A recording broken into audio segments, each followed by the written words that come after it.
গোটা গরম মশলা ফোড়ন দিয়ে আমি পেঁয়াজ বাটা, রসুন কুচি আর একটু নুন, হলুদ দিয়ে এটাকে ভালো করে কষিয়ে নিলাম। দিয়ে নারকেলের দুধটাকে বের করে নিয়েছি, নারকেলের দুধটাকে দিয়ে দিলাম।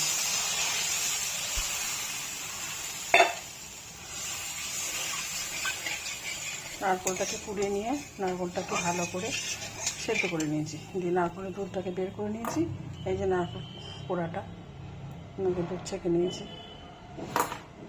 আলুটাকে সিদ্ধ করে নিয়েছি, দিয়ে ভেজে নিয়েছি।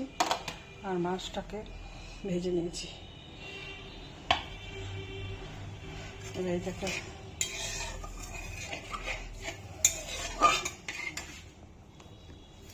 এটা ফুটে গেলে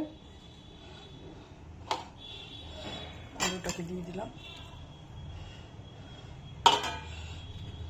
মাছটাকে দিয়ে দিলাম।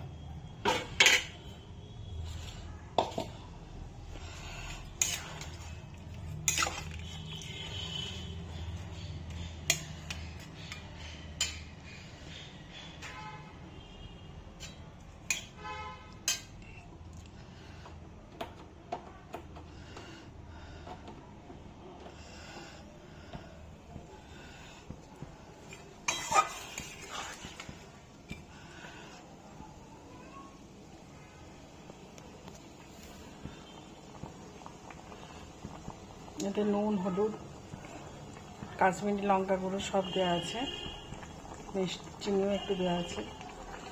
না আবার আগে একটু ঘি দেবো, কসুরি মেথি দেবো, একটু ধনে পাতা কুচিও দিয়ে দিলাম। এটা অপশনাল, তোমরা দিতেও পারো, নাও পারো।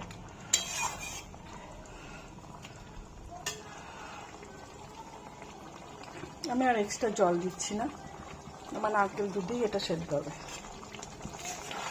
খুব ভালো খেতে হয়, তোমরা এরকম করে বানিয়ে খাও।